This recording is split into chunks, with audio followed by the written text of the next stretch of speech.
जय हिंद दोस्तों, आर के मौर्य कॉमर्स क्लासेज में एक बार फिर से आपका स्वागत है।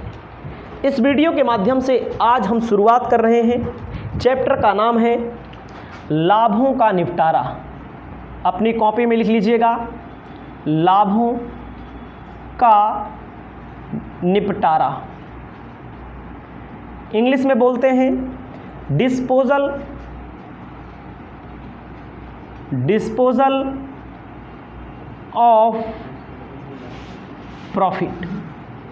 ध्यान दीजिएगा, डिस्पोजल ऑफ प्रॉफिट चैप्टर का नाम है। अपनी कॉपी में अच्छे से सबसे पहले लिख लीजिएगा। इसके बारे में आपको समझना है, आपको इसके बारे में समझना है क्या होता है डिस्पोजल ऑफ प्रॉफिट, लाभों का निपटारा। आपको जानकारी होनी चाहिए जो कंपनी होती है, कौन? जो कंपनी होती है, जो कंपनी होती है, कंपनी लाभ कमाती है। कंपनी लाभ कैसे कमाती है? कंपनी के पास होता है शेयर। कंपनी पूंजी प्राप्त करने के लिए क्या इशू करती है? शेयर। जो व्यक्ति शेयर खरीदता है उसको क्या बोला जाता है?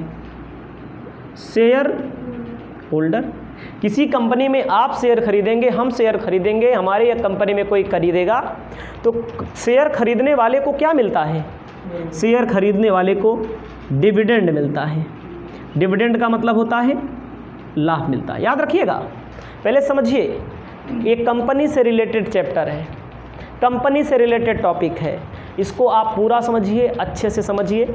आपको देर लगे लेकिन अच्छे से समझ में आ जाए। अब आप समझिएगा, को लाभों का निपटारा हम पढ़ रहे हैं, कोई बात नहीं है, वो बात की होगी। कहाँ से आया लाभ, कहाँ से आएगा प्रॉफिट? कोई कंपनी होती है, आप पढ़े हैं, कंपनी अकाउंट में शेयर पढ़े हैं, डिवेंचर पढ़े हैं, कंपनियों से संबंधित बहुत सारे चैप्टर आप पढ़े हैं। ठीक है, कंपनियों से संबंधित आप बहुत सारे चैप्टर पढ़े हैं। आपको बताना चाहते हैं कंपनी पूंजी प्राप्त करने के लिए क्या इशू करती है? शेयर। जो व्यक्ति कंपनी में शेयर लेता है उसे अंशधारी, हिंदी में, अंग्रेजी में शेयर होल्डर कहते हैं। लाभांश क्या होता है? लाभांश क्या होता है? डिविडेंड। जो व्यक्ति कंपनी में शेयर खरीदता है उसको क्या मिलता है? उसको लाभांश मिलता है। क्या मिलता है? लाभांश। जैसे कोई कंपनी सबसे पहले फ़ायदा कमाएगी, ध्यान दीजिएगा, कोई कंपनी सबसे पहले क्या कमाती है? फ़ायदा। फ़ायदा कमाने के बाद सरकार को देती है टैक्स। टैक्स को देने के बाद आता है प्रॉफिट आफ्टर टैक्स। कंपनियों पर कौन सा टैक्स लगता है इसकी भी जानकारी होनी चाहिए आपको। कंपनियों पर कॉरपोरेट टैक्स लगता है। कंपनियों पर कौन सा टैक्स लगता है? कंपनियों पर कॉरपोरेट टैक्स लगता है। याद रखिएगा, कंपनियों पर कौन सा टैक्स लगता है? कंपनियों पर कॉरपोरेट टैक्स लगता है। याद रखिएगा। आफ्टर टैक्स फ़ायदा आ गया। फ़ायदा के बाद ध्यान दीजिएगा, जो कोई रिज़र्व रखना होता है, कंपनी अपना रिज़र्व रख लेती है। उसके बाद जो फ़ायदा बचता है उसको अपने अंशधारियों में बांट देती है। लाभांश क्या है? लाभांश का मतलब होता है लाभ का छोटा छोटा पार्ट। पूरी कंपनी का देखा जाएगा तो लाभ होगा, एक एक शेयर का देखा जाएगा, एक एक शेयर होल्डर का देखा जाएगा तो लाभांश होगा। लाभ के टुकड़े को लाभांश कहते हैं।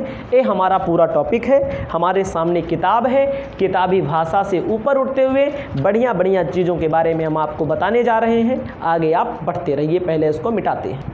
किताब में कहता है, बुक में कहता है कि डिस्पोजल ऑफ प्रॉफिट चैप्टर है जिसमें डिविडेंड है और बोनस शेयर है। कहता है कि कंपनी के स्वामी होने के नाते कंपनी में होने वाले लाभों पर अंशधारियों का अधिकार होता है। समझिएगा हमारी बात को। कंपनी का स्वामी कौन होता है? कंपनी के स्वामी कौन होते हैं? आपको जानकारी होनी चाहिए, अंशधारी। अगर कंपनी के स्वामी अंशधारी होते हैं तो कंपनी के स्वामी को ही क्या मिलता है? सीधा सीधा भुगतान होना चाहिए। सीधा इनको क्या मिलना चाहिए? लाभ मिलना चाहिए, लाभांश मिलना चाहिए। लेकिन ऐसा नहीं है। कंपनी अधिनियम में इसकी व्यवस्था बदली गई है। कोई भी कंपनी अधिनियम हो, कोई भी कंपनी अधिनियम। अभी कौन सा अधिनियम चल रहा है? कंपनी अधिनियम 2013। कंपनी अधिनियम 2013 चल रहा है। आपको जानकारी होनी चाहिए कंपनी अधिनियम कौन सा चल रहा है? 2013 चल रहा है। 2013 में कोई भी लाभ सीधे अंशधारी को भुगतान नहीं किया जा सकता, नहीं किया जा सकता। याद रखिएगा हमारी बात को। ये सब चीज़ें आपको लिखनी चाहिए कि टॉपिक। कंपनी के स्वामी कौन होते हैं? कंपनी के स्वामी होते हैं कंपनी के अंशधारी, कंपनी के शेयर होल्डर। आपको जानकारी होनी चाहिए कंपनी अधिनियम 2013 में कहा गया है कि कोई भी कंपनी, भाई अगर हम कंपनी के मालिक हैं, कंपनी के अंशधारी हैं तो हम मालिक हैं, हमको पूरा का पूरा अंश मिलना चाहिए, हमको पैसा मिलना चाहिए। लेकिन कंपनी में ऐसा नहीं होता है, पूरा का पूरा नहीं दिया जाता है। कुछ नियम है, सीधे नहीं वितरित किया जाता। इसके लिए क्या किया जाता है? सबसे पहले वार्षिक खाता बनता है। क्या बनता है? वार्षिक खाता। वार्षिक खाते में क्या आता है? Statement of profit and loss, लाभ हानि विवरण। इसके लिए क्या बनता है? वार्षिक खाता बनता है, statement of profit and loss. इसके लिए क्या बनता है? बैलेंस शीट बनता है। इसके लिए बनता है कि नहीं बनता है? इसके लिए बैलेंस शीट बनता है। याद रखिएगा हमारी बात को, क्या हम बोल रहे हैं, हम टॉपिक समझा रहे हैं, हम पढ़ाएंगे कम, समझाएंगे ज़्यादा। पहले कोई भी कंपनी लाभ कमाती है, कंपनी के मालिक अंशधारी होते हैं, शेयर होल्डर्स होते हैं। कंपनी के मालिक कौन होते हैं? कंपनी के मालिक अंशधारी होते हैं, शेयर होल्डर्स होते हैं। जो कंपनी का मालिक है उसी का कंपनी पर अधिकार होना चाहिए। होगा कि नहीं? श्यामू है, रामू है, कल्लू है, ठीक है। अगर इनको ये अधिकार है तो इनको लाभ मिलना चाहिए। लेकिन कंपनी में ये नियम है कि सीधे अंशधारी को लाभ का भुगतान नहीं किया जा सकता है, ठीक है। सीधे अंशधारी को लाभ का भुगतान तो नहीं किया जा सकता है, सही है कि नहीं। इसके लिए क्या होता है? सबसे पहले वर्ष के अंत में क्या बनता है? Final account. जैसे हम लोग पढ़ते थे तो कंपनी में statement of profit and loss account बनता है। फिर उसके बाद उसका होता है दूसरे नंबर पर ऑडिट। ऑडिटिंग आप पढ़ेंगे, ऑडिटिंग बीकॉम के फाइनल ईयर में पढ़ाया जाता है ऑडिटिंग। उसके बाद इनका अंकेक्षण होगा, सीए जांच करेगा कोई गलत तो नहीं रिपोर्ट प्रदान की गई है। उसके बाद आपको ध्यान दीजिएगा इसकी जांच होगी। उसके बाद सभा बुलाई जाएगी। क्या सभा का मतलब? मीटिंग बुलाई जाएगी।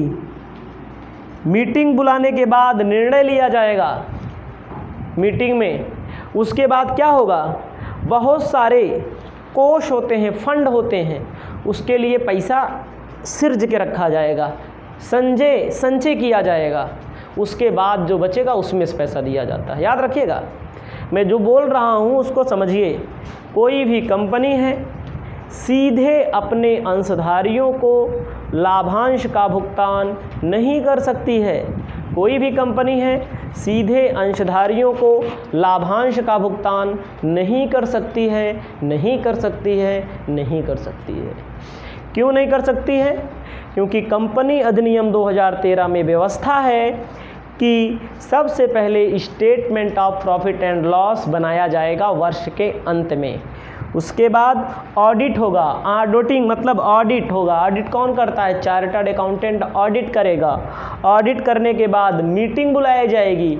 मीटिंग में यह निर्णय लिया जाएगा कि कहाँ कहाँ पैसा जमा किया जाए।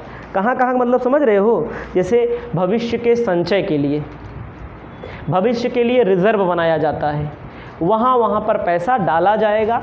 फिर जो बचेगा उसमें से सबको वितरित किया जाएगा। मैं 10 मिनट में केवल छोटा सा टॉपिक समझाया, अगर ना समझ में आया हो तो जान लीजिए आप लोग लापरवाही कर रहे हैं। उसके बाद आपको ध्यान देना है, अब आपको बताने जा रहे हैं, हेडिंग लिखना है आपको विभाजन योग्य लाभांश। अपनी कॉपी में लिखिएगा विभाजन योग्य लाभ, विभाजन योग्य लाभ, डिविजिबल प्रॉफिट बोलते हैं। लिखिए विभाजन योग्य लाभ वह लाभ होता है, विभाजन योग्य लाभ वह लाभ होता है, कौन सा? विभाजन योग्य लाभ वह लाभ होता है जो वैधानिक तौर पर अंशधारियों को वितरित किया जाता है, जो वैधानिक तौर पर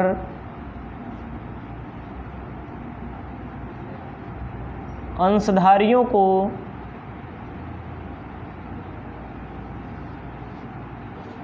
वितरित किया जाता है। अंशधारियों को, अंशधारी किसे कहते हैं? जो कंपनी में अंश खरीदे उसे क्या बोला जाता है? अंशधारी कहते हैं। उसके बाद कहा गया है संचालक मंडल द्वारा, अर्थात याद रखिएगा, अर्थात ऐसे लिख लीजिए, बढ़िया समझिए एक चीज, अर्थात संचालक मंडल द्वारा, संचालक मंडल द्वारा कंपनी के लाभों में से, कंपनी के लाभों में से, कंपनी के लाभों में से संचयों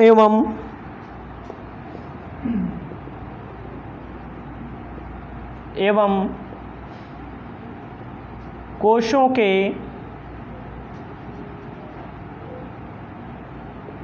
निर्माण के बाद जो लाभ बचता है उसे विभाजन योग्य लाभ कहते हैं, उसे विभाजन योग्य लाभ कहते हैं। ठीक है, आपको इतना समझ लेना है। और पहले ये सारी चीज़ मैंने भले लिखवाया, इन सारी चीज़ों को मैंने लिखवाया भले है, लेकिन मैंने पीछे ही बता दिया भैया कैसे का सिस्टम होता है ना। वीडियो में पीछे मैंने बता दिया कंपनी लाभ कमाती है, लाभ कमाने के बाद संचय बना लेती है, फंड बना लेती है, जहाँ जहाँ पैसा रख लेती है, उसके बाद जो बचता है उसके बाद क्या कर देती है? अपने अंशधारियों में बांट देती है। अपनी कॉपी में आगे लिखना है विभाजन योग्य लाभ का बंटवारा दो प्रकार से होता है। विभाजन योग्य लाभ का बंटवारा दो प्रकार से होता है। विभाजन योग्य लाभ का बंटवारा दो प्रकार के से होता है। एक होता है कि लाभांश दे दिया जाएगा, दूसरा होता है बोनस अंश दिया जाता है। एक होता है लाभांश दिया जाता है, एक होता है बोनस अंश दिया जाता है। इसको पहले लिख लीजिए। आपको ध्यान देना है, अपनी कॉपी में लिखना है लाभांश, अंग्रेजी में डिविडेंड, लाभांश किसे कहते हैं? जानकारी होनी चाहिए। मैंने कहा लाभ का वह टुकड़ा जो प्रत्येक अंशधारियों को बांटा जाता है ना, तो कह सकते हैं विभाजन योग्य लाभ का वह भाग जो अंशधारियों को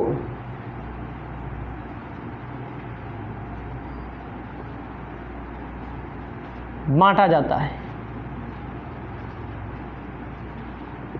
उसे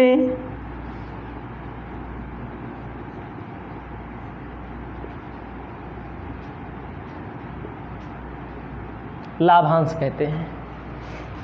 विभाजन योग्य का मतलब जिसे बांटा जा सके, जिसे तोड़ दिया जाए, जिसके कई टुकड़े कर दिए जाएं, जो शेयर होल्डर में बांटा जाता है उसे क्या कहा जाता है?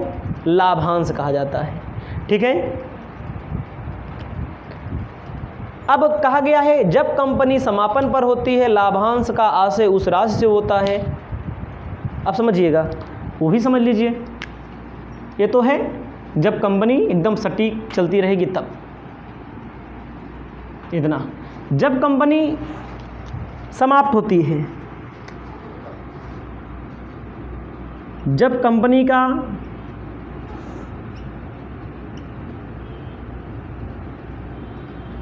समापन होता है, द एंडिंग होती है, जब कंपनी का समापन होता है, जब कंपनी का समापन होता है तब लाभांश का आशय उस राशि से है, तब लाभांश का आशय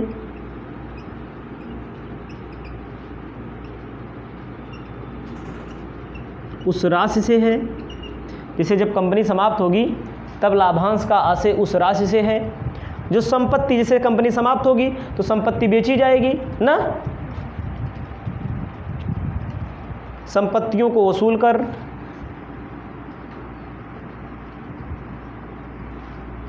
संपत्तियों से वसूल कर लेनदारों को भुगतान करने के बाद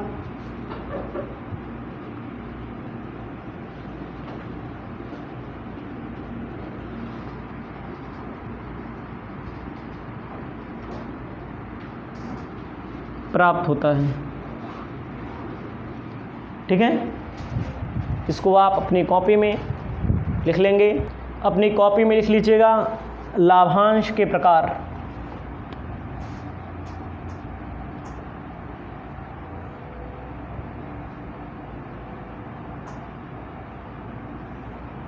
पहला लिखना है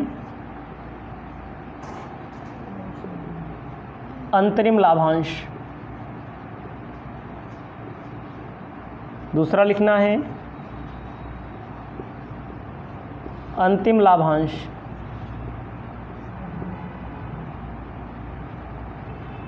अंतरिम का मतलब होता है वर्ष के मध्य में, अंतिम का मतलब होता है वर्ष के अंत में। जो लाभांश वर्ष के मध्य में मिलता है उसे अंतरिम, जो वर्ष के अंत में मिलता है उसे अंतरिम लाभांश के नाम से जाना जाता है।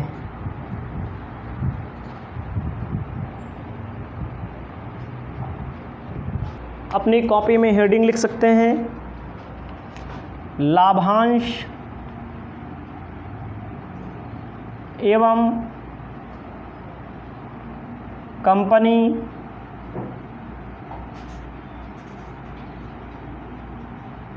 अधिनियम में,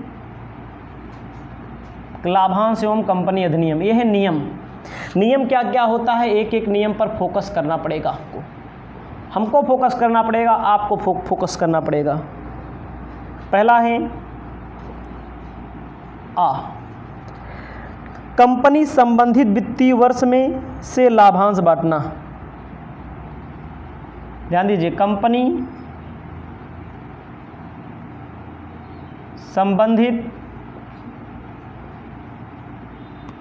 वित्तीय वर्ष में लाभांश बांटना।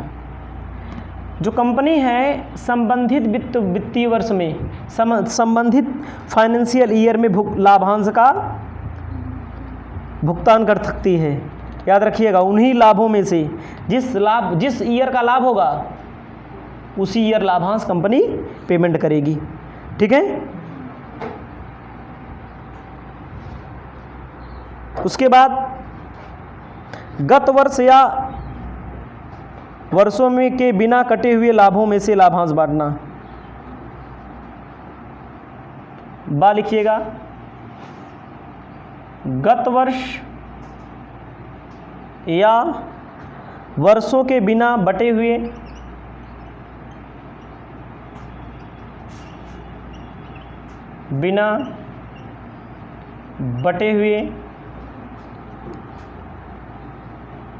लाभों में से लाभांश बांटना।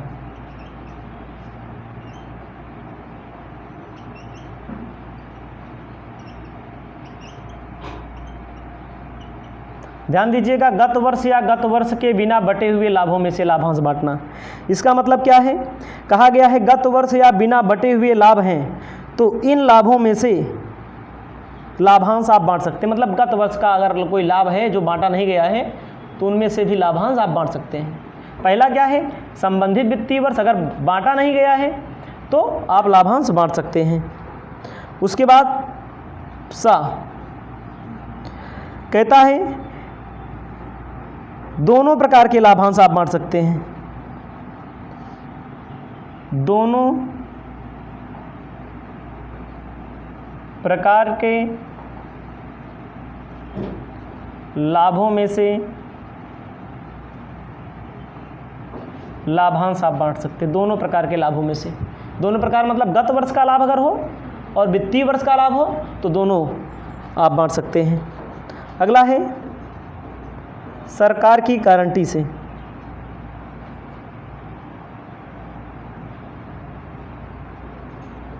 सरकार की गारंटी से भी आप लाभांश बांट सकते हैं।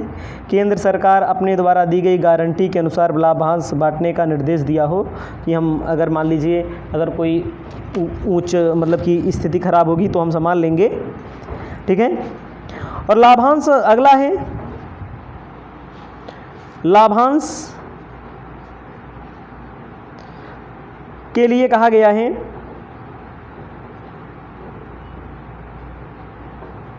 हराज लगाने के लिए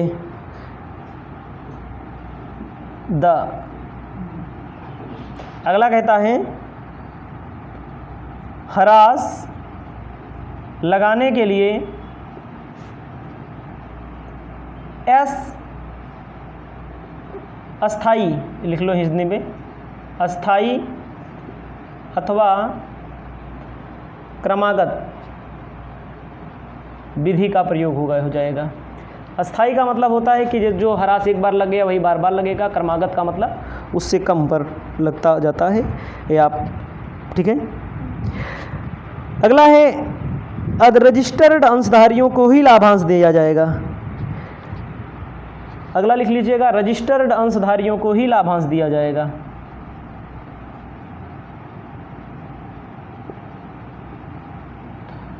अंशधारियों को ही लाभांश दिया जाता है। जो रजिस्टर होता है उसी को दिया जाता है।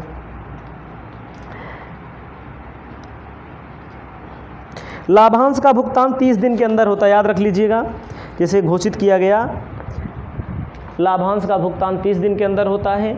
आगे कहा गया है लाभांश की दर संचालक निश्चित करते हैं। लाभांश साधारण सभा में पारित किया जाता है। ठीक है। संचय का निर्माण वगैरह किया जाता है। इतना आप पढ़ लीजिएगा, इसके बाद नए क्लास में आपको आगे बताएंगे।